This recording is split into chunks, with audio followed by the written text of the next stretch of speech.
Isomers inorganic chemistry में एक given type का फॉर्मूला सिर्फ एक ही टाइप के कंपाउंड को रिप्रेजेंट करता है।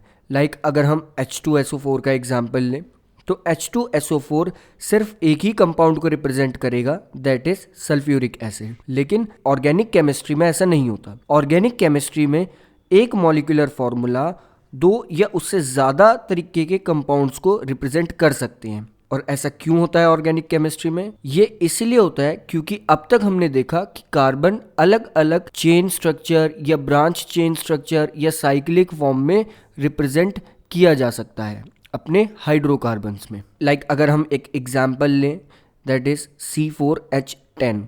C4H10 को देखें तो जनरली ये हमें लगेगा कि ये फॉर्मूला ब्यूटेन का है, लेकिन C4H10 को और भी एक तरीके से रिप्रेजेंट किया जा सकता है। फर्स्ट, अगर हम C4H10 को रिप्रेजेंट करेंगे तो सिंपली ब्यूटेन के फॉर्म में रिप्रेजेंट कर देंगे, यानी कि चारों कार्बन्स को एक स्ट्रेट चेन में रखेंगे और इनके साइड में हाइड्रोजन्स पुट कर देंगे। नेक्स्ट, ये एक और तरीके से रिप्रेजेंट हो सकता है जो कि हमने अपने पिछले टॉपिक्स में भी देखा था, दैट इज 2 मिथाइल प्रोपेन, जिसमें 4 कार्बन थे, सेम नंबर ऑफ हाइड्रोजन्स थे, बट 3 कार्बन एक स्ट्रेट चेन में थे और एक कार्बन को हमने सेकंड वाले कार्बन से अटैच किया हुआ था एज अ ब्रांच। सो ये दोनों ही स्ट्रक्चर आपस में अलग अलग है। ये हम कह सकते हैं कि ये दोनों ही स्ट्रक्चर बहुत ज़्यादा डिफरेंट है। दोनों ही स्ट्रक्चर्स का IUPAC नेम अलग अलग है, कॉमन नेम भी अलग अलग है, बट सेम क्या है? सेम है इनका मॉलिक्यूलर फॉर्मूला, दैट इज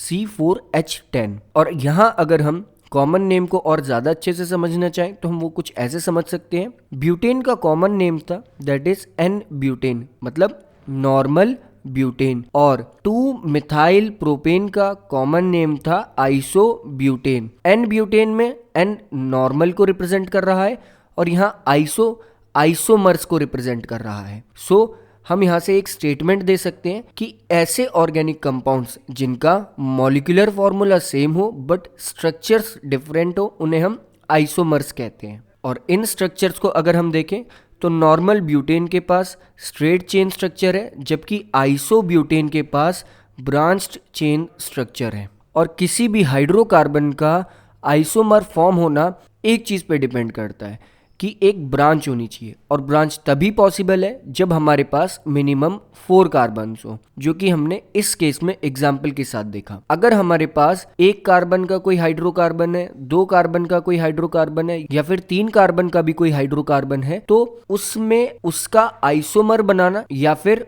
उस मॉलिक्यूलर फॉर्मूले के अकॉर्डिंग अलग अलग स्ट्रक्चर्स प्रिपेयर करना पॉसिबल नहीं होगा। सो किसी का भी आइसोमर होना सिर्फ उसके नंबर ऑफ कार्बन्स पर भी डिपेंड करता है, विच इज मिनिमम किसी का भी आइसोमर होने के लिए 4 कार्बन्स होनी चाहिए। तो यहाँ तक हम कह सकते हैं कि आइसोमर को हम कुछ इस टाइप से डिफाइन करेंगे कि एक ऐसा ऑर्गेनिक कंपाउंड जिसका मॉलिक्यूलर फॉर्मूला सेम हो बट स्ट्रक्चर डिफरेंट हो, तो उसे हम आइसोमर्स कह सकते हैं।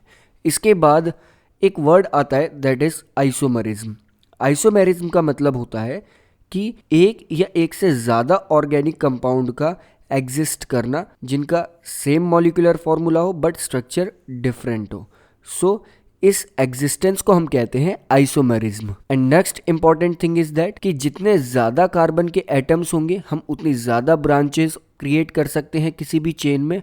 सो आइसोमेरिज्म या किसी भी एक ऑर्गेनिक कंपाउंड के कितने ज़्यादा आइसोमर्स होंगे वो इस चीज़ पे डिपेंड करेगा कि उस ऑर्गेनिक कंपाउंड पर कितने कार्बन के एटम्स हैं।